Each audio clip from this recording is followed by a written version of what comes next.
یہودیوں نے ایک گروہ تشکیل دیا جس کا مقصد یہ تھا کہ وہ مکہ مکرمہ آ کر یہ پتہ چلائیں کہ حضرت عبداللہ کے ہاں کوئی ولادت تو نہیں ہوئی۔ چنانچہ جب وہ مکہ آئے تو انہیں اطمینان ہوا کہ جناب حضرت عبداللہ کے ہاں کوئی اولاد نہیں۔ چنانچہ وہ بڑے اطمینان سے واپس چلے گئے۔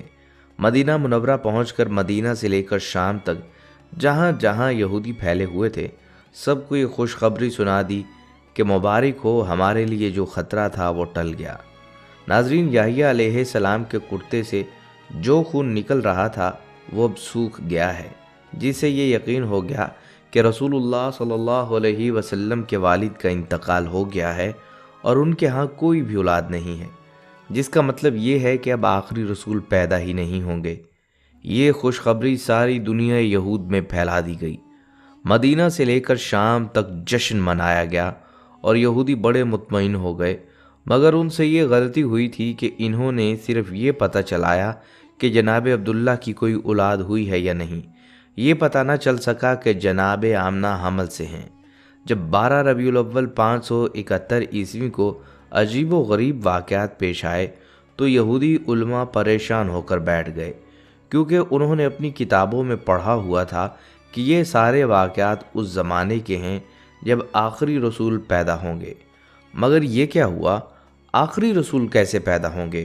کیونکہ آخری رسول کے والد کو تو ہم نے پورے یقین کے ساتھ دیکھا تھا کہ وہ فوت ہو چکے ہیں، اور یہی رسول اللہ صلی اللہ علیہ وسلم کے والد تھے، اور حضرت یحییٰ کے کرتے نے بھی گواہی دی تھی کہ یہی والد ہیں۔ یہ بھی ہم نے پتہ چلایا کہ ان کے ہاں کوئی اولاد نہیں۔ پھر یہ سوال کہاں سے آ گئے؟ چنانچہ یہودیوں نے ایک گروہ کو تشکیل دیا کہ وہ مکہ میں جا کر تحقیق کریں۔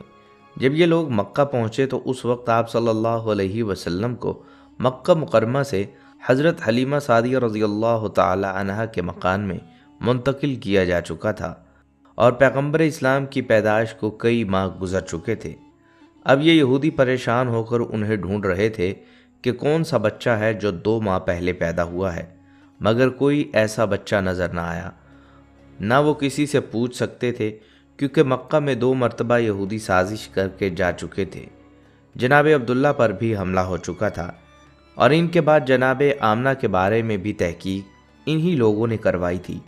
چنانچہ اب مکہ والے ہوشیار ہو گئے تھے، خاص طور پر بنو ہاشم والے ان پر نظر رکھتے، اور یہودیوں کا کوئی گروہ کسی سے سوال نہیں کر سکتا تھا۔ ناظرین، چونکہ بات ہو رہی ہے رسول اللہ صلی اللہ علیہ وسلم کے بچپن کی، تو اب آپ کو بتاتے ہیں کہ بچپن میں آپ صلی اللہ علیہ وسلم کو دودھ کس نے پلایا۔ ایک روایت ہے کہ ولادت کے فوراً بعد پہلے 8 دن تک حضرت صوبیہ نے آپ صلی اللہ علیہ وسلم کو دودھ پلایا۔ صوبیہ رسول اللہ صلی اللہ علیہ وسلم کے ایک چچا ابو لہب کی کنیز تھیں۔ روایات میں آتا ہے کہ ابو لہب نے فقط اس خوشی میں کہ اس کنیز نے اس کے بھتیجے کو دودھ پلایا تھا آزاد کر دیا۔ جس وقت رسول اللہ صلی اللہ علیہ وسلم کی ولادت ہوئی اس وقت ابو لہب آپ کی مخالفت میں نہیں تھا، کیونکہ اس وقت اس کی شادی نہیں ہوئی تھی۔ بعد میں رسول اللہ صلی اللہ علیہ وسلم کی مخالفت کرنے کا ایک سبب اس کی بیوی بھی تھی۔ خاندان بنو امیہ میں شادی کرنے کے بعد ابو لہب اپنے خاندان کو چھوڑ کر اپنے سسرال کے ساتھ مل گیا۔ دوسری روایت کے مطابق پیغمبر اسلام صلی اللہ علیہ وسلم کو حضرت حلیمہ سعدیہ کے سپرد کرنے سے پہلے چند دن دودھ جناب آمنہ نے ہی پلایا تھا۔ اس کے بعد رسول اللہ صلی اللہ علیہ وسلم کو بی بی حلیمہ سعدیہ کے سپرد کر دیا گیا، جنہوں نے شرعی حکم کے مطابق 2 سال تک آپ صلی اللہ علیہ وسلم کو دودھ پلایا۔ روایات میں آتا ہے کہ جس وقت حلیمہ سعدیہ نے آپ کو دودھ پلایا اس وقت وہ دین ابراہیمی پر تھیں، اور اس وقت دین ابراہیمی ہی دین برحق تھا۔ چنانچہ اس پر ایمان رکھنے والا اللہ کے دین پر عمل کرنے والا مانا جاتا تھا، یعنی کوئی یہ اعتراض نہیں کر سکتا تھا کہ کسی مشرک یا کافر نے رسول اللہ صلی اللہ علیہ وسلم کو دودھ پلایا۔ رسول اللہ صلی اللہ علیہ وسلم کی ولادت سے پہلے کا 1 سال پورے عرب اور مکہ والوں کے لیے بڑی پریشانی کا سال تھا۔ بارشیں کم ہوئی تھیں، جس کی وجہ سے غلہ کم پیدا ہوا تھا۔ مکہ والے بھی پریشان تھے اور مکہ سے باہر والے بھی پریشان تھے، مگر اس سال آپ کی ولادت ہوئی، مکہ انتہائی خوشحال ہو گیا۔